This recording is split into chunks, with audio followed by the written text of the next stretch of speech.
That's another issue, and I don't know what the requirements are at this point in terms of being a counselor and being able to deal with something like this. I'm sure they call on medical professionals if they feel that there's a need for that. Yeah. Correct? I think you framed it exactly correctly, Senator, that the school professional, and I think many people can fill that role. I mean, a school counselor with time to address mental health and not having their schedules done with other important duties but not related to mental health is one wonderful strategy, perhaps, as good as any. Communities and schools, for schools to have that, they can provide that resource.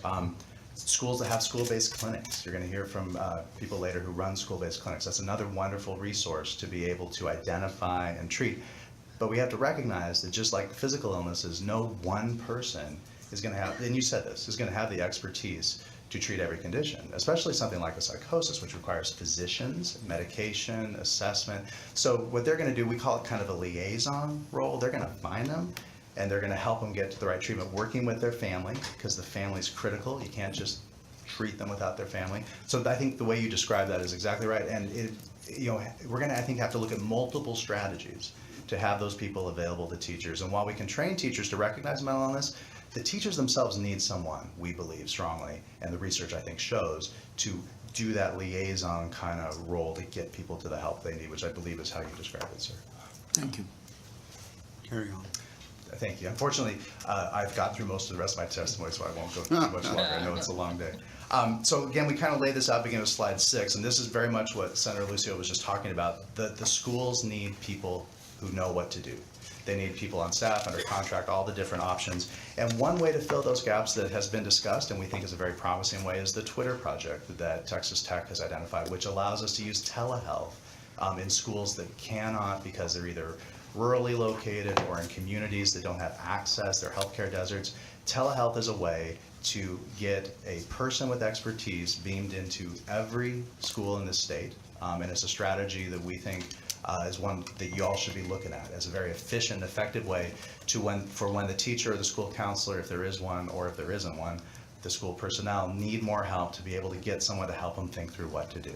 And again, that one person isn't going to have all the answers, but they can certainly be an important aid to get people to the answers. And I think the data that Texas Tech has on the Twitter project is very powerful. And I think that's great for West Texas. I think we have wonderful institutions in the Houston area, medical schools, children's hospitals, Dallas, San Antonio, East Texas. We have, the Valley. We have in our entire state experts who just aren't in the right place and can't be everywhere and need to have some way to get there. And so we think that's a great thing to look at, so that when the need arises, help can get there quickly, because it has to be quick. It has to be something that we don't, have happen months later when we then can only look back.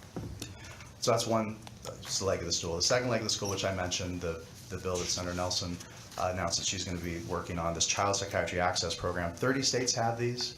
What we've found is that 2/3 of children with mental health needs can get their needs met in primary care, which the important thing is those are probably not children who could commit violence, but maybe, but probably not.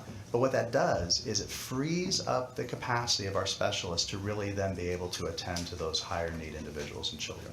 And it's also a way to detect. The only way that my mom from her very severe cancer got detected was through her primary care doctor. We have to detect and screen and search early on and not wait the 8 years on average that it takes for us to get to treatment. I mean, it's not rocket science. If you wait 8 years before you treat something, it's going to get worse.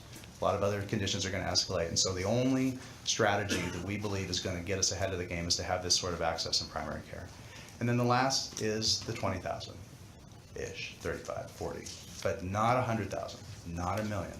Very severely impaired children who are at risk of not being able to live at home because their behavior is so out of control. So I've talked about the one group quite a bit. The second group, I would just add, the next group within that 20,000 that we think was worth looking at is about 7,000. And again, this is based on looking at studies in North Carolina, Louisiana, places that have tried to ramp up these interventions. These are youth who are at risk of committing a violent crime.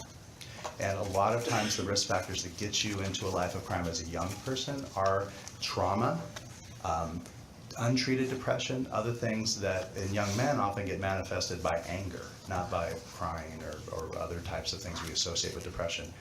Those 7,000, maybe it's 10,000, maybe it's 8,000, 6,000, but it's not 100,000. interventions like multisystemic therapy, which the only program of multisystemic therapy currently in this state is in Harris County, and you have to be lucky enough to get in Harris County probation and get arrested and get assigned to that treatment team. It's the only place in the state we can get that treatment. 75% proven reduction in violent crime rates if you get MST. And that's been replicated in multiple randomized controlled studies over the last 2 decades. It was originated in South Carolina. It's been put through, most states have these programs. We in Texas aren't quite as far ahead. That's the next thing, and so I didn't write